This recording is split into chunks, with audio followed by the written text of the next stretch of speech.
Russia breaking news. Think tank claims that sanctions are making Russia more reliant on China and other rogue nations.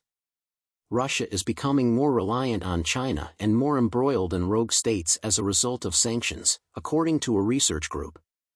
A statement from SEPA stated that the impending restrictions on foreign lenders are severely limiting Moscow's ability to produce weapons for war. The author of the message emphasized the importance of a stronger Western policy against Russia in conjunction with sanctions. Although Russia's war economy and output seem mostly unaffected, a think tank researcher warned that Western sanctions are putting a strain on the country's ability to fight in Ukraine. The problems facing the Kremlin are growing worse, according to Stephen Blank of the Center for European Policy Analysis, who wrote about this in an article about the partnerships the government has built in order to remain afloat.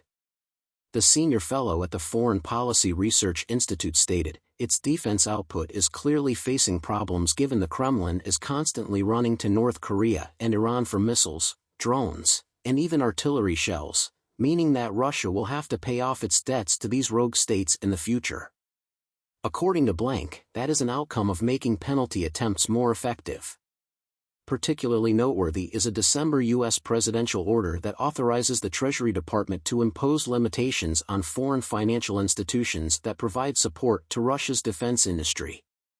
According to his January article for SEPA, this may well be a harbinger of a whole new generation of sanctions targeting Russian military production, which includes not only the financial facilitators but also the transshippers, intermediate companies, and potentially even the salespeople and manufacturers who assist Russia's war machine.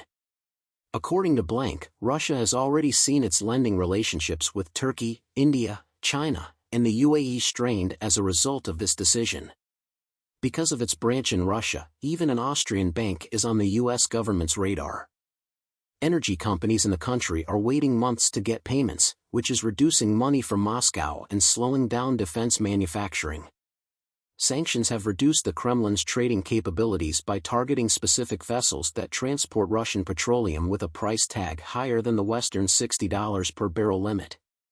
Russian oil discounts have been dwindling as a result of rising freight costs caused by a shortage of tankers.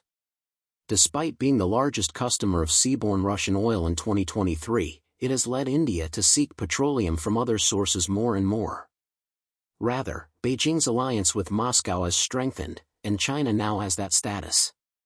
It also points to the Kremlin's increasing reliance on China, which goes against the very purpose of Russian foreign policy, that is, to establish its sovereignty and purported rights as a major power, Blank continued. Some have even gone so far as to say that Russia is acting as a new economic vassal state for Beijing, providing China with cheap oil and a huge market for its goods.